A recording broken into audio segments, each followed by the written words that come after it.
আজকে আমার মনটা অনেক খুশি কারণ আজকে আমি চলে এসেছি ঘুরতে। ঘোরাফেরা করলে আমার মনটা এমনিতেই অনেক ভালো হয়ে যায়। তো ঘুরতে তো ভালোই লাগে, কিন্তু এই যে হাতে বস্তা-টস্তা যদি থাকে, কাঁধে ব্যাগ থাকে, এগুলো ক্যারি করা যে কতটা হ্যাসেল, এটার জন্যই আমার ভালো লাগে না। কিন্তু এই যে আমার ক্যামেরাম্যান নতুন নতুন ক্যামেরা করলে যা হয় আর কি, মানে পুরো দুনিয়া কাঁপায় ফেলতেছে। আর এই যে হাঁটতে হাঁটতে চলে আসলাম পুকুর ঘাটে, রমনার পুকুর ঘাট। এটা দেখে আমার ছোটোবেলার একটা কাহিনী মনে পড়ে গিয়েছিল। একবার আমার এক ফুপু আমাকে সাঁতার শেখাতে গিয়েছিল, বাকিটা ইতিহাস। সে নিজেও ডুবতে বসছিল, আমাকেও ডুবাতে চাচ্ছিল আর কি। মানে আমরা দুজনেই ওই দিন ডেট হয়ে যেতাম। তো এই জিনিসটা আসলে কি, আমি বারবার ঘুরে ঘুরে দেখছিলাম যে এই জিনিসটা কি। মানে দূর থেকে মনে হচ্ছে মাছের জাল, পরে ভাবলাম কি এখানে কি বন্দি টন্দি করে রাখা হতো নাকি, এরকম একটা অবস্থা। তো এই গাছটা দেখে আমি দৌড়ে চলে গিয়েছিলাম, ভাবলাম যে আমার পছন্দের লটকন হয়তো এটা। তো আমি চুপিসারি কয়েকটা নিয়ে বসে বসে খাবো, এখানে এই বাবুটাও লটকন পাড়ছিল। তার মা পিছন দিয়ে বলতেছিল যে এই নিস না নিস নে, কিন্তু ও বলতেছে না আমি নিব। তো আমিও চুপিসারি একটা নিয়ে চলে আসলাম, কিন্তু এটা ভেঙে তো আমার মনটা খারাপ হয়ে গিয়েছিল। মানে এগুলো কি শাপলা ফুলের ইসের মধ্যে থাকে না, অনেকটা ওই রকম। তো এখানে আমি কিছু স্ন্যাপ নিচ্ছিলাম, একটু ঢং টং করতেছিলাম, কিন্তু আশেপাশে মানুষের জন্য আর কি করা যায়। তো এখানে আমি কিছু ছবি তুলে ফেললাম। ছবি তোলার সময় একটা আন্টি এসে বলল, মা আমাকে একটু টাইম দিবে, আমার মেয়েটা একটু ভিডিও করব। তো ভাবলাম যে ঠিক আছে, কিন্তু মেয়েটা যে এত সুন্দর ডান্স করবে এটা আমি ভাবতে পারিনি। দেখেন একটু সে নার্ভাস ফিল করছে না, এত মানুষের মধ্যে কি সুন্দর ডান্স করতেছিল একটা ইংলিশ সঙে। এই বয়সে তো আম্মু কোথাও ফুচকা খাওয়াতে নিয়ে গেলেও নার্ভাস হয়ে যেতাম, কিন্তু এই মেয়েটা একটুও ভয় পাচ্ছে না, অনেক সুন্দর ডান্স করলো সে, খুবই ভালো লেগেছে। তো এই তো টক একটা আমটা অনেক টক, আম মাখা খাচ্ছিলাম মজা করে। গরমের মধ্যে খেতে ভালোই লাগছিল। উপরে গাছের নিচে বসে মনে হচ্ছিল যেন আমি গ্রামে চলে এসেছি। তো ভিতরে তো আর কিছু পাওয়া যায় না, তাই বাইরে চলে আসলাম কিছু খাওয়া দাওয়া করার জন্য। এখানে প্রায় সব কিছুই পাওয়া যায়, আইসক্রিম থেকে শুরু করে। তো আমি যতবারই এসেছি এখানে এই মামার দোকান থেকে কিছু না কিছু খেয়েছি। তার দোকানের খাবারের স্বাদ এবং মান স্ট্রিট ফুড হিসেবে তুলনামূলক ভালো। তো আমি চিকেন শর্মা অর্ডার করেছিলাম।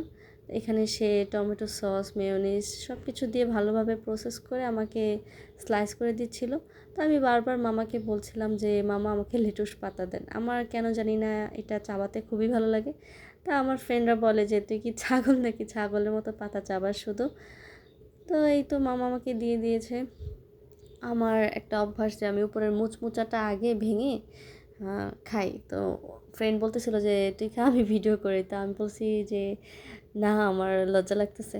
তো সে অর্ডার দিয়েছিল পাস্তা, যদিও সে পাস্তা পুরোটা খায়নি, অর্ধেকটা আমাকেই দিয়ে দিয়েছিল, কারণ পাস্তার কোয়ান্টিটিটা অনেক বেশি ছিল। যদিও আমিও খাইনি, পার্সেল করে নিয়ে এসেছিলাম, পরে সে পার্সেলই থেকে গেছে, আর খাওয়া হয়নি। তো এইটা হচ্ছে মেয়েদের সবচেয়ে ফেভারিট একটা জায়গা, জুয়েলারি শপ, ছোটোখাটো মেলার বলা যায়। এখানে এত পরিমাণের কালেকশন, অনেক কালেকশন ছিল যে আমি পুরা কনফিউজড হয়ে গিয়েছিলাম যে আমি কী নিব।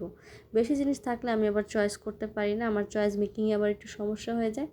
তো অনেকক্ষণ ঘাটাঘাটির পর আমি ছোট্ট একটা আংটি নিলাম। সত্যি কথা বলতে ডিজাইনগুলো মোটামুটি সুন্দর হলেও ম্যাটেরিয়ালটা আমার কাছে খুব একটা ভালো মনে হয়নি, যার কারণে আমি খুব বেশি কিছু কিনিনি, না হলে আরও কিছু নিতাম। তো এই যে সব আপুরা দেখছে শুনছে। আর এইখানে আচার দেখে তো আমার চোখ আটকে গিয়েছিল। ভাইয়াটা অনেকগুলো আচার নিয়ে বসেছে এবং খুব হাইজেনিক ওয়েতে সেল করছিল। আর আমি শুধু ভাবতেছিলাম যে ইস, সবগুলো আচার যদি নিয়ে যেতে পারতাম। যাই হোক, আমি আমের মোরব্বাটা নিয়েছি 150 গ্রাম, বোতলসহ 175 গ্রামের মতো ওজন এসেছিল। তো এরপরে যে ডিনার করতে চলে এসেছি। এটা কোন জায়গা বলেন তো? এটা খিলগাঁওর মধ্যে একটা অনেক পরিচিত কমন একটা রেস্টুরেন্ট। ডেকোরেশনটা দেখলে অনেকেই হয়তো চিনে যাবেন। পাশে একটা ছোট বাবুর বার্থডে সেলিব্রেশন চলছিল। তো এই তো।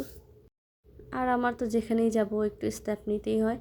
আর এভাবে উপর থেকে নিচের দিকে দেখতে কার কার ভালো লাগে? আমার তো খুব ভালো লাগে, কারণ মানুষগুলোকে খুব ছোট মনে হয়, গাড়িগুলো অনেক ছোট মনে হয়। আর এইখানে আমি দোল খাচ্ছিলাম, আলোটা একটু কম ছিল, মনে হচ্ছিল যেন আরও জোরে জোরে যদি দোল দিতে পারতাম খুব ভালো লাগতো, সেই ছোটোবেলার মতো। একবার তো উল্টে পড়ে গিয়েছিলাম দোল দোল খেতে যেয়ে, কিন্তু এখানে এত জোরে দেওয়া যাচ্ছিল না। তো এই তো আমার ডিনার চলে এসেছে। আমার মেনুতে ছিল আজকে salad, fried rice, chicken fry, chicken masala, vegetable. কিন্তু সালাদ মানে যে 2টা শসা দিবে এটা আমি বুঝিনি। মানে একটা টমেটো স্লাইস করে তো দিতে পারতো, মানে মনটাই খারাপ হয়ে গেল। কী আর বলবো, কিন্তু টমেটো কাটার ডিজাইনটা আমার খুব ভালো লেগেছে। নেক্সট টাইম আমি এটা বাসায় ট্রাই করব, মেহমান আসলে স্পেশালি। তো এই তো খাওয়া দাওয়া শেষ, এবার বাসার উদ্দেশ্যে রওনা দেওয়ার পালা। ঢাকা শহর মানে জ্যাম, জ্যামের কথা মাথায় রেখেই বের হতে হবে। যেখানেই যান না কেন মাথায় রাখতে হবে যে আসার সময় বা যাওয়ার সময় জ্যাম পড়বেই। তো টানা 10 মিনিট এই জ্যামের মধ্যে বসেছিলাম, কিন্তু আমার তখন বিরক্ত বেশি লাগছিল না, কারণ আজকে আমার মনটা অনেক খুশি। এই গরমের মধ্যে জ্যামে বসে থেকেও আমি হাসছিলাম। তো অবশেষে জ্যামটা ছুটলো 10 মিনিট পরে। রিক্সা যখন চালাচ্ছিল তখন খুবই ফুরফুরে বাতাস লাগছিল, আর মনে মনে গান গাইতে গাইতে বাসার দিকে রওনা দিলাম। তো এই তো আজকে আমার ভিডিওটা এই পর্যন্তই। সবাই ভালো থাকবেন, সুস্থ থাকবেন। ভালো লাগলে লাইক কমেন্ট শেয়ার করবেন। আল্লাহ হাফেজ।